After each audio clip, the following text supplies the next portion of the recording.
de suite le générique de Martine. C'est parti.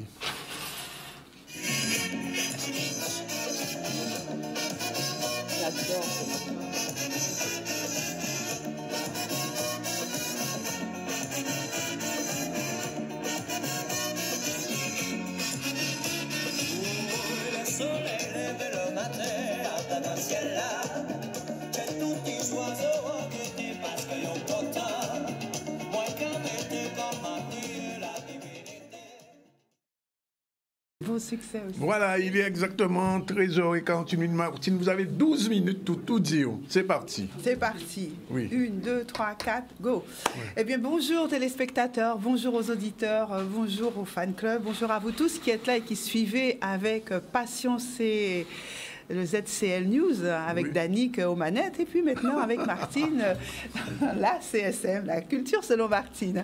Bon, en tout cas, 12 minutes, il y en a déjà une de passée. Eh bien, écoutez, je vais faire une exception à la règle. Habituellement, je parle de culture, mais cette fois-ci, je vais rajouter à cette culture du sport. Ah. Et oui, ce n'est pas rien que de rajouter du sport et de parler de quoi, figurez-vous, de la ville du Moule, encore une fois. La chronique selon Désolé, si effectivement le Moule brille en ce moment et souvent... Et elle brille parce que, figure-toi, Danick, c'est un vrai scoop pour ceux qui ne le savent pas encore, la ville du Moule vient d'être labellisée pour quoi? Son spot de surf. La ville est devenue ville du surf. Ville du surf. Ouais. Et oui. Et comment ça se passe, quelque chose comme ça? Ben, il y a effectivement une candidature à déposer et ça a été fait. Alors, je vais vous raconter très brièvement cette histoire. C'est la Fédération française de surf qui a envoyé un appel à candidature à la ville du Moule, sachant que cette ville est déjà un lieu de surf depuis très longtemps. Et ça s'est fait le dernier trimestre 2022. Qu'est-ce qui se passe? Donc, Elisabeth Grenier, qui est donc la directrice du sport au Moule, ainsi que la présidente de la fédération du sport, la fédération de surf, pardon, bien se sont rencontrés, ont échangé autour de ce projet, ont construit un dossier et ce dossier a été, donc j'oubliais de dire que cette dame s'appelle Christiane Veto. Oh, il y a un petit moustique qui est en train de... Comment vous... Vous pas Marie Moustique à ici, donc? Aïe. Hein.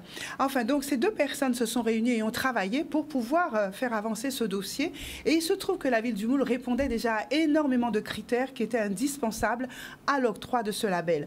Alors, rapidement, sans qu'on leur demandait de faire, puisque maintenant, c'est le responsable élu chargé du sport à la ville du Moule, Marcelin Chingan, qui a émis un avis favorable à ce dépôt de dossier. Et donc, ça a suivi son cheminement. Plusieurs choses sont demandées pour pouvoir devenir ville de surf. On vous demande d'abord de présenter la ville et son littoral. Il en faut un. On vous demande également de présenter les motivations qui vont, comment dirais-je, permettre l'obtention de ce label. La prise en compte du contexte local également est important et ce qu'on considère que le label apportera à la ville. Donc tout ça est étudié dans un dossier, sachant que la ville du Moule a quand même 2 spots de surf qui sont labellisés par les surfeurs déjà. Oui. C'est le spot de Damancourt et également Lens-Salabouelle. Donc évidemment, c'était assez facile. Il suffisait de compléter ce dossier, sachant que la ville du Moule et son littoral... La photo, là, c'est bien au Moule? Ça, c'est bien au Moule et c'est dans la salle des délibérations où il y a toute l'équipe donc, de la Fédération française de surf qui était là pour remettre ce label à la ville autour de Madame Gabrielle Lucarabin qui était ravie, qui n'a pas manqué de faire partager sa joie et son bonheur. Et bien sûr, Monsieur Marcelin Chingan qui est l'élu chargé du sport et qui a mené ce dossier aux côtés des 2 personnes que je viens de citer, dont Elisabeth Grenier. Donc tout ça pour dire que la ville du Moule a un environnement qui est propice à l'émergence de nombreux champions au travers de ces spots de surf. Je donnerai simplement quelques noms. Ils sont mouliens, ces champions. Il s'agit de Gatien de la Haye. Il a été récompensé sur le circuit Europe du Monde en 2021-2022. Baya Frédian et Naya Milo, championne de France junior. Thomas Despierres, capitaine de l'équipe de France et champion du monde de surf cadet en 2016. Kim Veto, capitaine de l'équipe de France, vice-championne du monde ISA et vice-championne d'Europe. Si je devais tous les citer, je n'aurais pas assez de 12 minutes. Donc je vais juste terminer par Charlie Martin, capitaine de l'équipe de France, plusieurs fois finaliste au niveau international. Et ce spot de surf, tenez-vous bien, il n'est pas fréquenté que par les Guadeloupéens, il est fréquenté par les Guadeloupéens, certes, les Caribéens, les Américains, qui pourtant ont des beaux spots, on le sait, mais qui viennent affronter également les vagues du littoral moulien. Donc il me fallait tirer ce petit coup de chapeau à la ville du Moule, qui, il faut le dire, compte au total 330 licenciés de surf sur les 515 déclarés au niveau de la Guadeloupe en 2022. Donc voilà, plus de 60% donc des surfeurs sont mouliens. Que faut connecter sur le surf?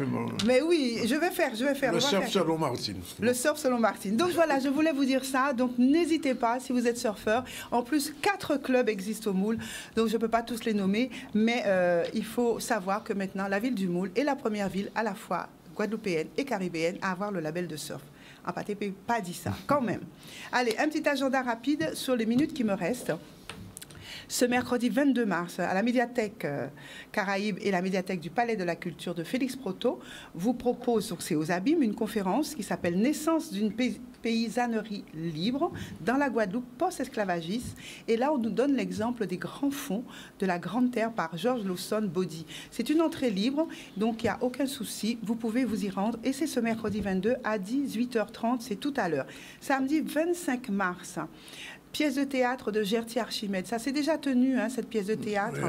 L'Ami du Peuple, qui a tourné à Sonis, qui a tourné également dans le sud de Basse-Terre. C'est une adaptation. C'est passé au Lamentin récemment. Voilà, donc là, elle va passer également à Félix Proto. C'est une adaptation de 2 ouvrages autour de Gertie Archimède et qui aujourd'hui revient à la surface à nouveau pour plusieurs représentations, dont ce samedi 25 mars 2023 à 20h. Donc c'est à la salle Félix Proto. Je vous donne un numéro de téléphone, l'entrée est payante, là de 10 €, le 06 90 24 96 22. Et puis toujours à la salle Félix Proto, le dimanche 26 mars, dimanche cinéma avec la projection du film Zépon, réalisé par Gilles Elidi Kozak, entrée payante de 5 €. Voilà, donc ce film est projeté ce dimanche 26. Je vais passer à la littérature avec quelqu'un que tu connais bien, donc Danick, et qui a déjà fait beaucoup parler de lui au travers d'un précédent ouvrage qui s'appelait L'impossible procès. C'était en 2018. Guy Lafage, l'auteur et dramaturge Guy Lafage, sera avec nous donc au café de l'Awarac. C'est demain, ça. C'est demain. Ça sera demain, Café littéraire de l'Awarac avec Guy Lafage, qui présentera son dernier ouvrage, Vendémiaire. Et ça, c'est le jeudi 23 mars à partir de 18h30 à l'Awarac. Je dirais quelques mots dessus, mais on y reviendra très probablement plus longuement pour parler du festival Nouveau Regard, qui a été tout récemment présenté à la presse et qui va faire une 6e édition qui va se tenir là prochainement à partir de ce lundi 27 jusqu'au 31 mars. Festival Nouveau Regard, festival du autre cinéma en Caraïbes. Donc ça y est, ça va commencer. Alors sachez que également à Félix Proto, donc la salle culturelle de Félix Proto, du mercredi 29 mars au 2 avril, il y aura plusieurs projections de ces festivals qui s'y tiendront. Donc là, vous pouvez avoir toutes les informations sur le site de Nouveau Regard, www.nouveauregard.com. Vous aurez à la fois le programme, mais également la programmation à Félix Proto. Bien sûr, je reviendrai sur cette programmation plus en détail avec l'ensemble des films qui sont engagés. On aime l'art. J'ai encore du temps? Oui, il reste encore 2 secondes. 2 secondes, très bien, c'est suffisant. C'est suffisant pour faire MACT. Oui. Et un petit rappel simplement de la très très belle exposition, j'aime en parler, de Ronald de Cyril, qui se tient encore au MACT. C'est jusqu'au 31/3, c'est pour ça, si vous n'avez pas encore vu cette exposition, allez-y, courez-y, c'est une très très belle exposition, très riche, très colorée. Pas loin de 300 œuvres sont exposées. Donc, il joue sur les combinaisons de reliefs, de paysages, de personnages caribéens, d'animaux, personnages tantôt bicéphales, tantôt tricéphales. C'est un imaginaire très, très riche que est celui de Ronald de Cyril à Cabby Bird. Donc, allez la voir avant le 31, puisque sa résidence se termine à cette période-là. Allez, je vais juste faire un clin d'œil. Terre de Blues, j'en parlerai longuement bientôt, mais ça y est, Terre de Blues revient. Oui, On va faire un spécial Terre de Blues et tu m'y inviteras. 26 au 29 mai, Terre de Blues revient après 3 années d'absence, 2 années Covid et une année de reconstruction, avec une belle programmation, bien sûr, des artistes guadeloupéens. Avec la Perfecta. Mais la Perfecta, et obligé à inviter moi à ces scènes, parce que c'est que moi qui continue à... C'est ça, à perfecter. Donc Terre de Blues, on y sera, bien sûr, et je vous en reparlerai avec un nombre incalculable de très très bons groupes guadeloupéens qui viennent de ailleurs également, et la Perfecta, les Aiglons, enfin bon, on aura l'occasion d'en reparler, de Florence Napri. Vendredi, il y a le Outil Paris. Oui. Musique, beau cantage avec Jean-Marie Lurel qu'on a reçu tout à l'heure. Oui, que vous avez reçu tout à l'heure. Avec, comment il s'appelle, Laviso, Sonny Troupé. Donc, il ne faut pas rater ça. Il y a aussi, il y a une série, j'ai vu Madame Kaona est venue annoncer toute une série de festivals de Begin. Oui, il y a au moins 4 dates. Choses. Ouais. Comme bien en fait. Il y a tellement de choses, mais tant mieux. Ça veut dire que la créativité de la Guadeloupe. La créativité, elle est là. Et je voulais juste faire un petit clin d'œil qui est sportif à nouveau. Oui. Il va y avoir très bientôt un gala de boxe, savate boxe française, qui se tiendra au mois de juin, donc j'aurai l'occasion d'en reparler. Au Moule? Non, pas au Moule. Soit à Petit-Bourg, soit à Pointe-à-Pitre, ou peut-être le Gosier. Pourquoi j'en parle? Parce que ça inaugure, ou ça préfigure un premier championnat du monde de savate boxe française qui se tiendra en Guadeloupe.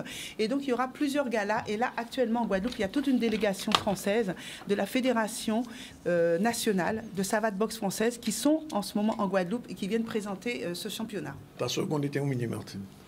En fin aussi. Bon.